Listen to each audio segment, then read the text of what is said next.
Bonjour à tous, on poursuit notre analyse de la théorie du consommateur et dans cette vidéo on va s'intéresser à la fonction d'utilité ou plutôt plus généralement à l'utilité microéconomique.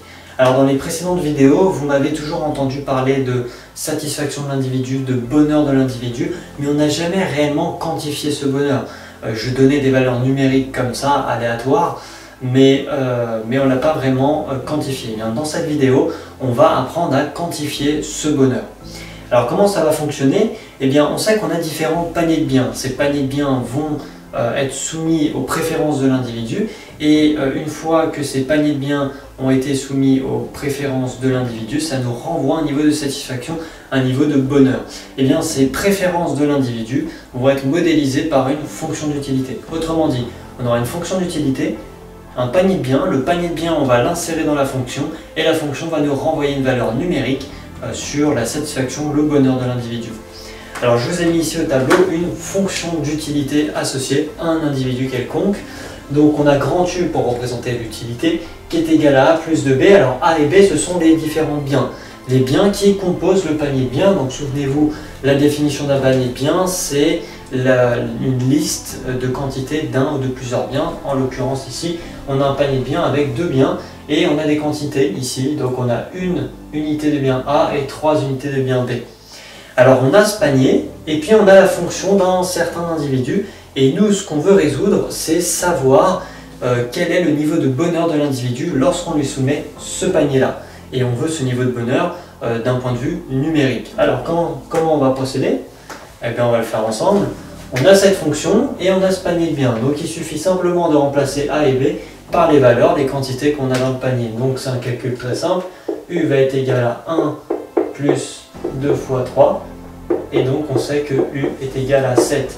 Quand je dis U est égal à 7, en fait tout simplement 7 c'est la valeur numérique associée au niveau de bonheur, de satisfaction que l'individu a lorsqu'on lui soumet ce panier de biens. Si j'avais eu un autre panier de biens, admettons P2 qui était égal à A égale à 2 et B égale à 1, et bien dans ce cas-là, j'aurais eu ici 2, et là j'aurais eu 2 fois 1, 2, et donc j'aurais eu U qui aurait été, donc j'avais dit 2 plus 2, et donc ça aurait été 4.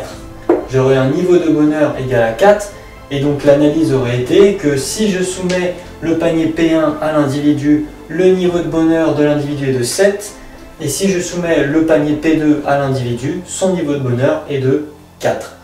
Donc c'est comme ça qu'on peut quantifier le niveau de bonheur de l'individu à l'aide de ces fonctions d'utilité que l'on va retrouver dans le problème de maximisation de la satisfaction de l'individu qu'on verra dans une autre vidéo. Alors avant de finir cette vidéo, j'aimerais revenir sur deux définitions. C'est la définition de fonction d'utilité ordinale et cardinale parce que vous allez peut-être être amené à rencontrer ces deux termes.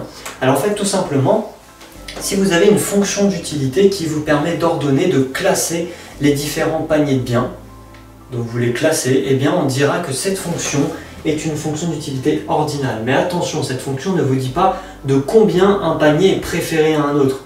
Vous savez simplement que le panier A est au-dessus du panier B, mais vous ne savez pas de combien le panier A est préféré au panier B. Parce que si jamais vous avez cette information, c'est-à-dire que le panier A est préféré de temps par rapport au panier B, et bien dans ce cas-là, on dira qu'on aura une fonction d'utilité cardinale. Bon voilà, c'est deux définitions à apprendre par cœur.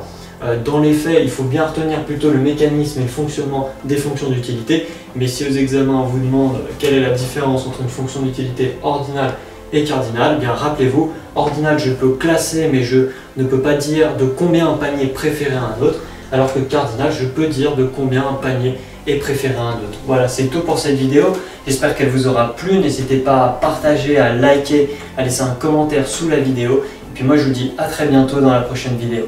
Ciao à tous.